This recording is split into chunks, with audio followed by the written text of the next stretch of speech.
Hi friends, எல்லாருக்கும் வணக்கம். December மாதம் நடப்பு நிகழ்வு பார்க்குறோம். அந்த வரிசையில் 8ஆம் தேதி 9ஆம் தேதிக்குள்ளே நடப்பு நிகழ்வு பார்ப்போம். ஃபஸ்ட்டு டிசம்பர் 21 சர்வதேச தியான தினமாக இந்தியாவின் முன்மொழிவை ஏற்றது ஐநா. சரிங்களா? அதாவது டிசம்பர் 21 வந்து சர்வதேச தியான தினமாக கொண்டாடணும் அப்படிங்கிற இந்தியாவோட ஒரு முன்மொழிவை ஐநா சபை ஏற்றிருக்கிறாங்க. ஸோ சூரியன் குளிர்காலத்தில் தனது நிகழ்வின் திசையை மாற்றும் நிகழ்வை தான் குறிப்பிடும் நாள். சரிங்களா? அதாவது சூரியன் தனது குளிர்காலத்தில் தனது நிகழ்வை மாற்றும் அந்த நாளை தான் சர்வதேச தியான தினமாக கொண்டாடணும். அந்த நாள் எதுனா டிசம்பர் 21. சரிங்களா? அதேமாரி சர்வதேச யோகா தினம் ஜூன் 21 கொண்டாடுறோம்.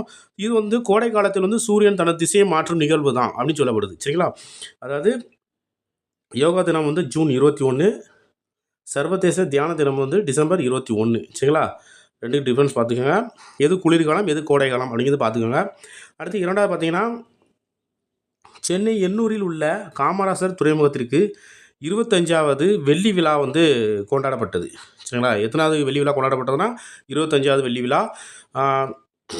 599 கோடி மதிப்பில் புதிய கட்டுமானம் கட்டப்படும் அப்படிங்கிற ஒரு திட்டத்தை கொண்டு வந்திருக்காங்க. சரிங்களா? 593 கோடி செலவில் தான் ஒரு புதிய கட்டுமானம் திட்டம் கொண்டு வந்திருக்காங்க. எந்த துறைமுகத்திற்குனா எண்ணூரில் உள்ள காமராசர் துறைமுகத்திற்கு.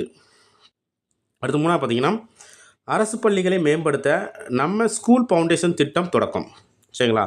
அதாவது அரசு பள்ளிகள் மேம்படுத்தணும் அப்படிங்காண்டி நம்ம ஸ்கூல் ஃபவுண்டேஷன் திட்டம் தொடக்கம். அது யார் தொடங்கி வச்சானா முதல்வர் ஸ்டாலின் அவர்கள் தொடங்கி வச்சுருக்கிறாங்க.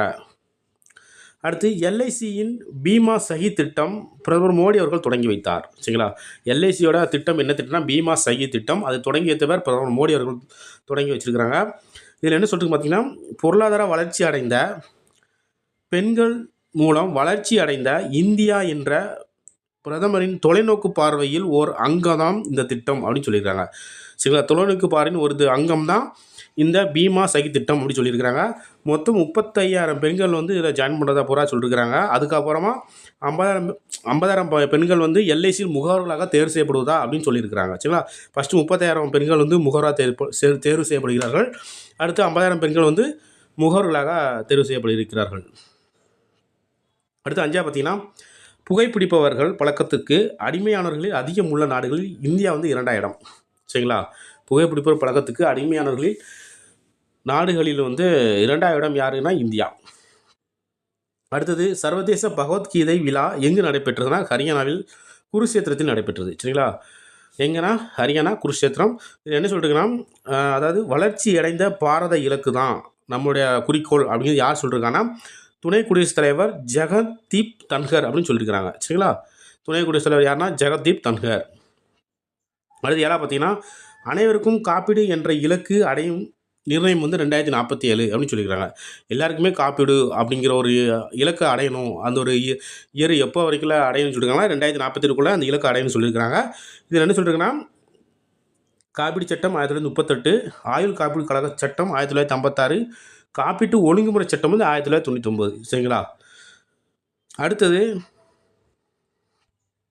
8வது பார்த்தீங்கன்னா, 22வது தோஹா கூட்டாண்மை நிகழ்ச்சியில் கத்தார் பிரதமர் அப்துல் ரஹ்மான் அழைப்பை ஏற்று அமைச்சர் ஜெய்சங்கர் பங்கேற்பு. சரிங்களா? 22வது தோஹா கூட்டமைப்பில் கலந்து கொண்டவர் யாருன்னா ஜெய்சங்கர். யாருடைய அழைப்பை ஏற்றுனா கத்தார் பிரதமர் அப்துல் ரஹ்மான் அவருடைய அழைப்பை ஏற்று கலந்து கொண்டார்.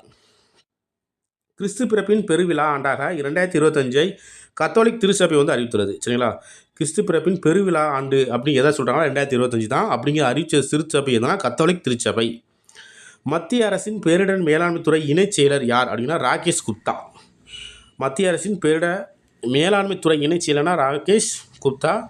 அடுத்து பார்த்திங்கன்னா, கோல் இந்தியா நிறுவனம் நிலக்கரி உற்பத்தி நடப்பு நிதியாண்டில் 2.4% அதிகரிச்சிருக்கு அப்படின்னு சொல்கிறாங்க.